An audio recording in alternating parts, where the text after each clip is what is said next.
Bonsoir. Excusez-moi, est-ce que je peux m'installer? Oh, sorry. I thought you were French. Is this seat taken or... Oh, good. And do you mind if I sit here? I prefer to stay close to the bar, yes. Thank you. Ah, bonsoir Martin, ça faisait longtemps. Ce soir, je vais prendre un verre de Saint-Nicolas, s'il te plaît. Merci. Merci beaucoup. Hmm? The wine. It's all right, I guess. But don't say anything to Martin, yes? Otherwise he'll get sad. Well, it's just... So you know, this bar isn't the best place in Paris for good wine.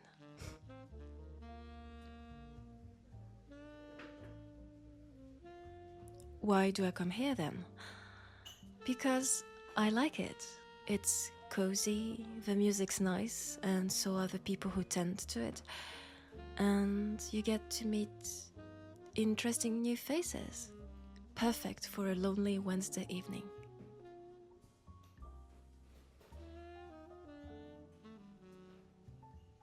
I don't think I'd come here if I had company, no.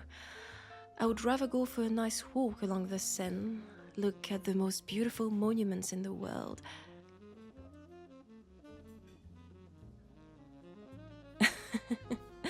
I assure you, they are. And I am not saying it just because I grew up here. But, I'm sorry, where are my manners? I am Alice Dupont. A pleasure to meet you. And you must be English, right?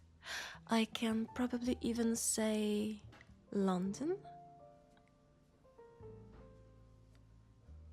So I got it right. Fantastic.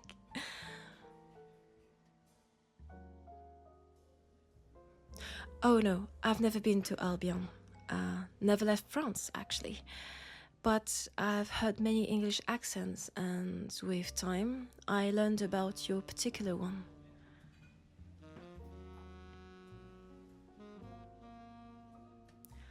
Where have I heard it before?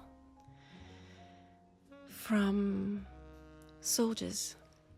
I was a nurse during the war. You fought, didn't you?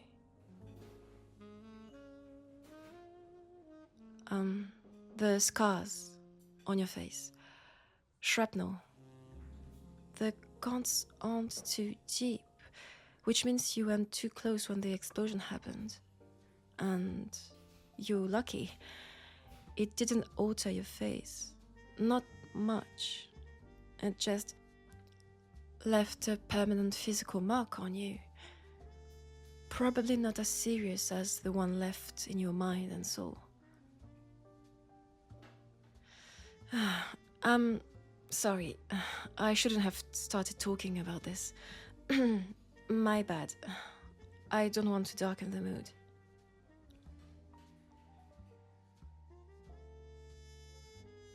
No, I never saw combat, only the aftermath of it.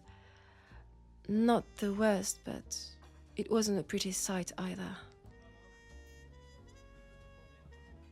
But what are you doing in France? Don't tell me you fell in love with Paris and decided to stay here.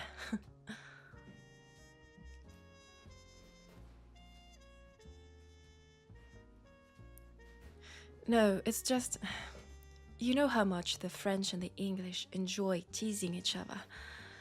There's been a rivalry going on between our two nations for ages now.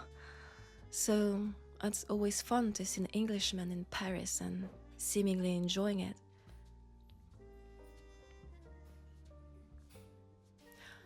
Oh, you're here for business. I see. Seems like times have never been better for the economy right now. I am not that well versed in all this, but Paris is booming with activity.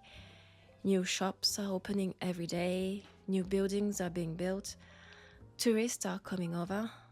It feels so surreal.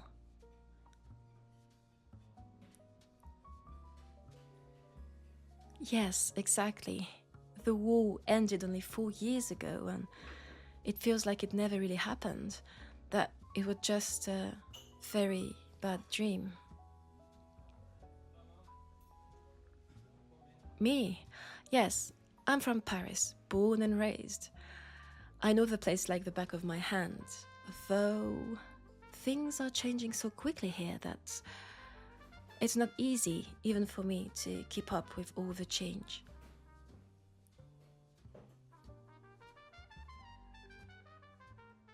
No, not at all.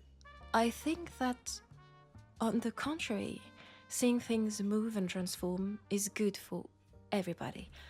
It gives hope for a brighter future, leaving chaos and violence behind, keeps the minds busy, lightens the mood, makes you feel more alive, I think.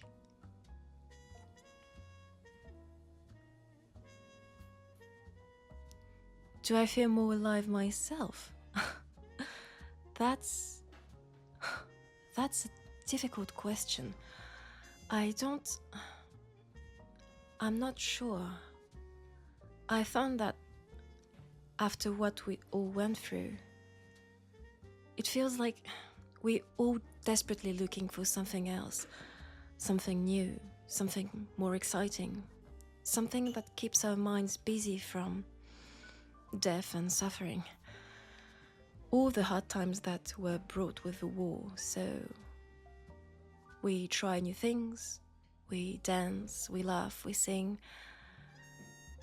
We run away from the horrors we witnessed only a few years ago. I'm not sure that I feel more alive. I'm just trying to desperately find something to soothe my mind and soul, to make me forget all I saw. Endless parties, alcohol, traveling, meeting new people. All this helps, but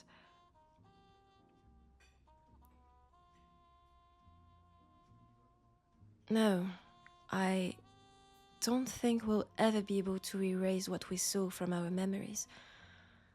Just like your scars, it will always be here, somewhere in the depths of our minds, coming back when we expected the least, haunting us, always. I'm doing this again, don't I? I'm sorry.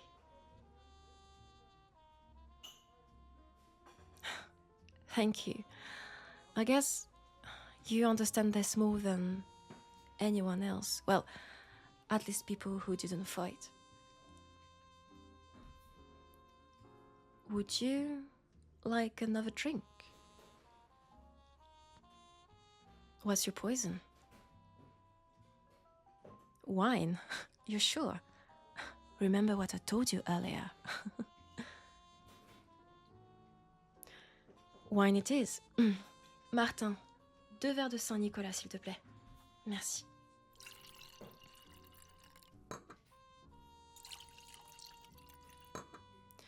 What should we drink to?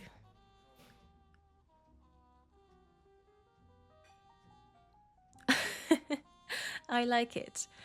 To a lifelong friendship between France and England. Let's forget about Azincourt and Waterloo. Let's forget that English is so influenced by French and that without us, you wouldn't be where you are now.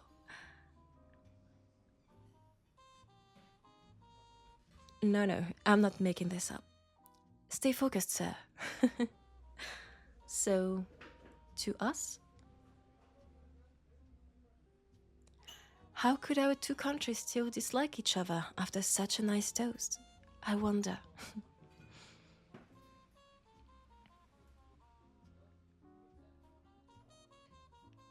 My English? Oh, well, thank you very much. It's far from being perfect, but I do my best to improve it a little bit every day. And I'm lucky. There's so many Americans and Englishmen in Paris now. Finding someone to talk to is maybe easier than finding French speakers. But to answer your question, I grew up in the same building as an English professor. He taught me the basics, and then when the war started and they sent me to field hospitals, I managed to use it with foreign soldiers. Not only from the UK, but also New Zealand and Australia. That's where I learned a little bit about the different accents. And I do use it every day now, yes. Not only when meeting nice new faces like yourself, but also at work. I work at a bookshop. We sell books in different languages to provide foreigners with all the literature they need.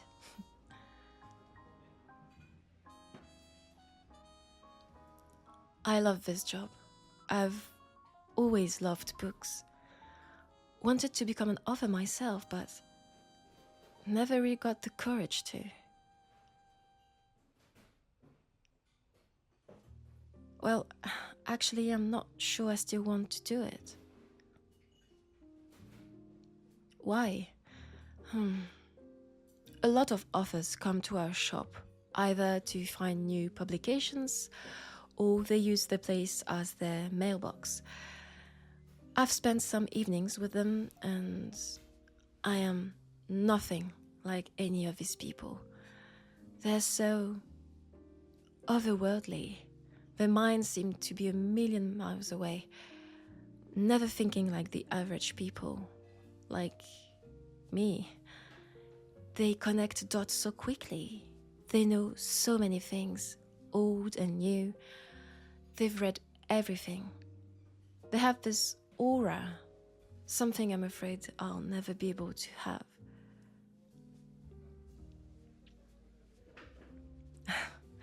I guess I need to build some confidence, but even with that, who's to tell I'll ever manage to write something interesting?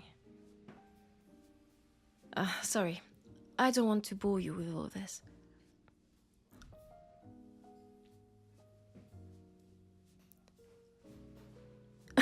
You'll be my first reader if I ever publish something. You're serious? Careful what you wish for, but alright. I'll make sure to send you the first copy of my hypothetical book, which will be in French, so you won't be able to read it.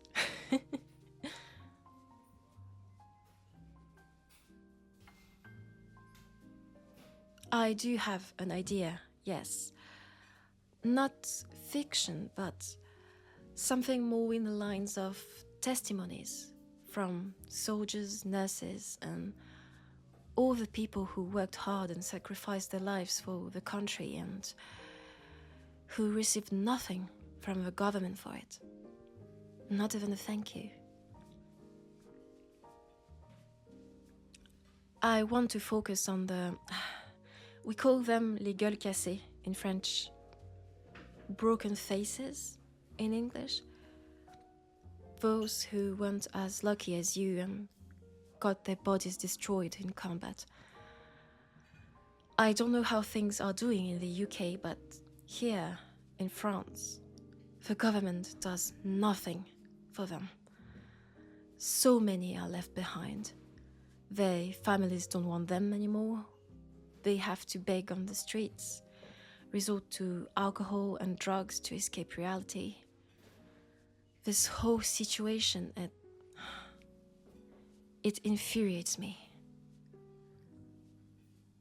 How can a country just don't care about the people who fought for it, who gave so much for it, suffered for it, got their lives completely changed, and usually for the worse. I don't get it. So that's what I want to talk about in my book. About them.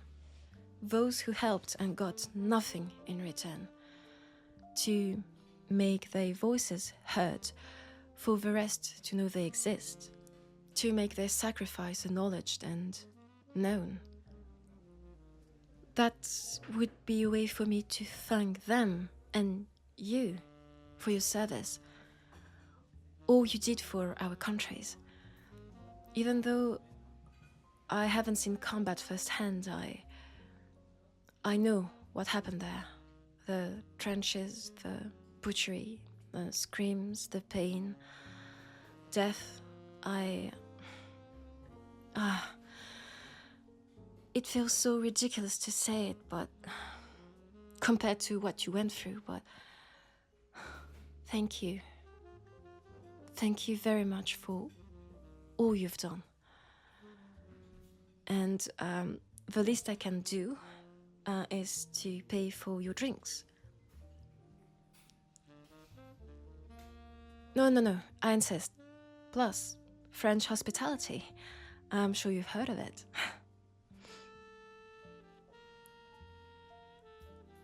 You have a request? Of course. Anything.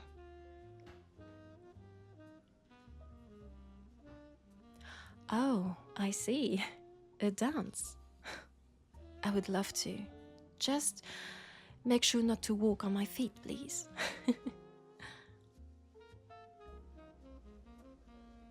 Oh, I'm sure you're a great dancer. Show me, then.